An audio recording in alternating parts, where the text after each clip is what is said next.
Je suis née le 5 juillet 1920. Bon. C'est dans pas longtemps que j'aurai 100 ans. Le 5 juillet. Moi, je suis de la Beauce. Ah. Vous savez ce que c'est que la Beauce? C'est les grands fermiers qui font des grandes cultures, du blé, de l'avoine, des betteraves à sucre. Rien que des cultivateurs, des grands champs immenses de tout. Moi, j'étais bonne d'enfant à 13 ans. Chez un cultivateur. Il fallait que je garde 2 petites filles avec les champs autour. J'ai été 2 ans là-dedans. Puis un jour, j'en avais marre. J'ai dit, il doit y avoir autre chose que ça quand même dans la vie. Oui, il y en avait d'autres. Mais je connaissais pas. Ma mère, elle avait un père qui était cultivateur. Ma mère, elle était 0 dans sa tête. Double 0 dans sa tête, elle. Il n'y avait rien à faire. Elle comprenait rien. Rien. Elle était fâchée avec tout le monde. Elle était d'une jalousie féroce contre les gens qui avaient quelque chose et puis qu'elle n'en avait pas. Oh, dis donc. Mon père, c'était un pauvre type, lui. Parce que quand il est venu, il était le 4e d'une famille. Il fallait qu'il s'occupe du dernier, parce que sa mère était décédée. Alors il savait ni lire, ni écrire, ni rien, il savait rien, lui. Mais je ne l'ai pas su tout de suite. Je ne l'ai pas su tout de suite. Je l'ai su qu'après. Parce que quand il y avait des lettres, c'est moi qui ai écrit, quand j'avais 10 ans, pour avoir l'électricité. Et pour avoir de l'eau aussi, au service des eaux. C'est moi qui ai écrit. Parce qu'eux, ils ne savaient pas. Ma mère, elle a passé une annonce. Et puis, c'était le coiffeur qui voulait une petite bonne. Le coiffeur rue Saint-Spire à Corbeil. C'est comme ça que je suis rentrée. Comme bonne à tout faire, comme on disait dans le temps. Elle voulait une bonne, hein, pour faire son travail. C'était une saloperie, cette bonne femme-là. Elle ne voulait pas nous donner à goûter. Non. Elle disait, je vous nourris, mais je ne vous donnerai pas à goûter. Alors ce que je faisais avec ma sœur, parce que c'était elle, je n'aurais pas pu le faire autrement, moi j'avais des pourboires, parce que je travaillais au salon. J'allais chercher du pain à la boulangère, avec une tablette de chocolat, puis je le mettais dans ma poche, puis je disais à ma sœur, tu mets ça dans ta poche, puis tu vas manger ça quelque part qu'elle te voit pas. Alors elle allait au lavoir, elle allait comme ça, j'ai dit tu manges ça. Sinon, hein, c'est une saloperie finie.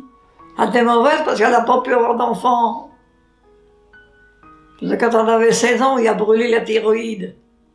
Trop forte. Alors à partir de là, elle n'a pas pu en avoir. Et ces femmes-là, elles sont toutes méchantes. Toutes les femmes qui ne peuvent pas avoir d'enfants, elles sont méchantes.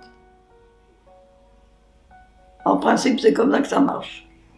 Moi, j'aurais rêvé d'être dans une famille pour travailler, mais avec des intellectuels, que j'aurais écouté tout ce qu'ils auraient raconté. Ça m'aurait plu énormément. J'ai vu les grandes grèves de 36 pour les congés payés. Parce que les patrons ne voulaient pas. Mais au bout du compte, il a fallu que les patrons ils cèdent pour donner. C'était une semaine de congés payés. Une semaine. Au début, c'était une semaine. Une semaine de congés payés.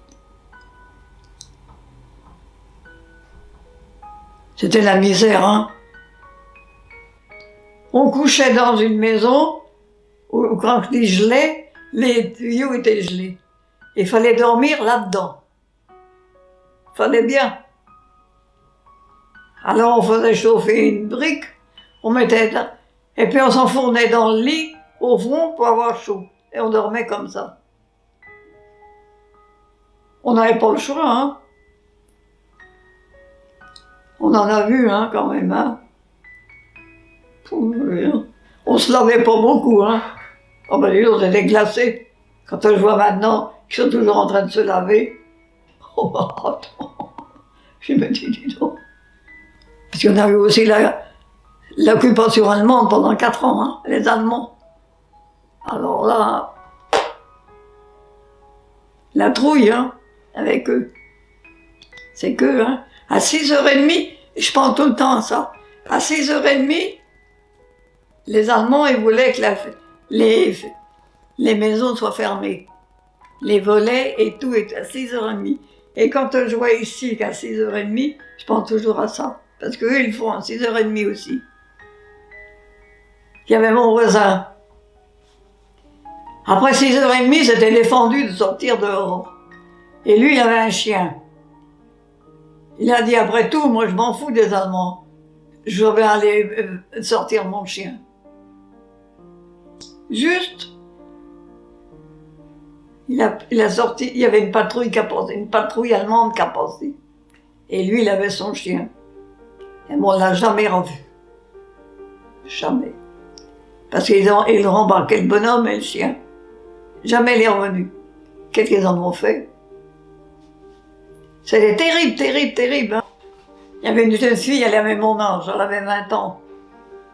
Puis elle était venue au coiffeur, puis elle avait dit, oh ben j'ai trouvé une place chez les Allemands, je suis contente parce que je vais travailler. Elle avait 20 ans, elle était comme moi.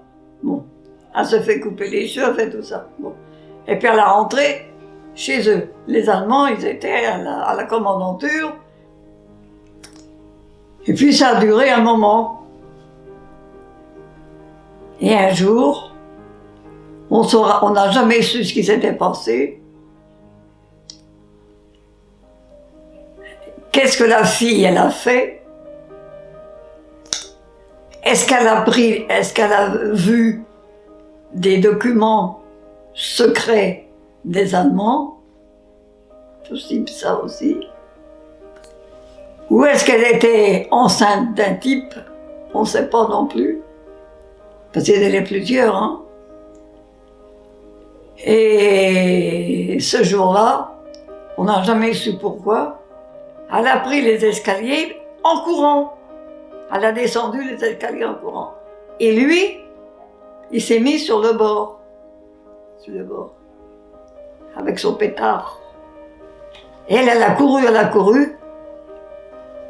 Mais il l'a tué en descendant. Il l'a tué en descendant.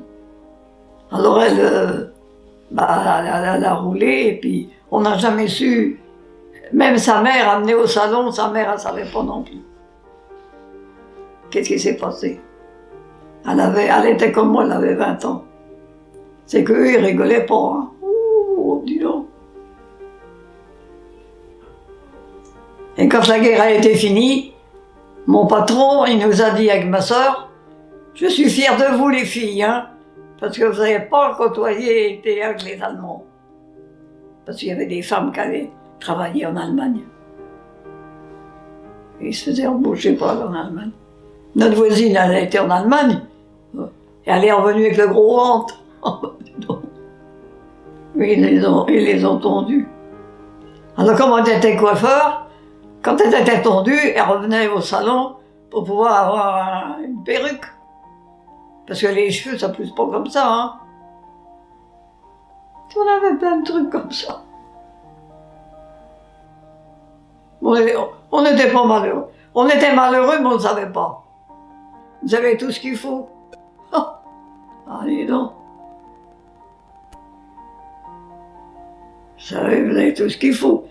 Mais je crois que vous êtes heureux et vous ne le savez pas.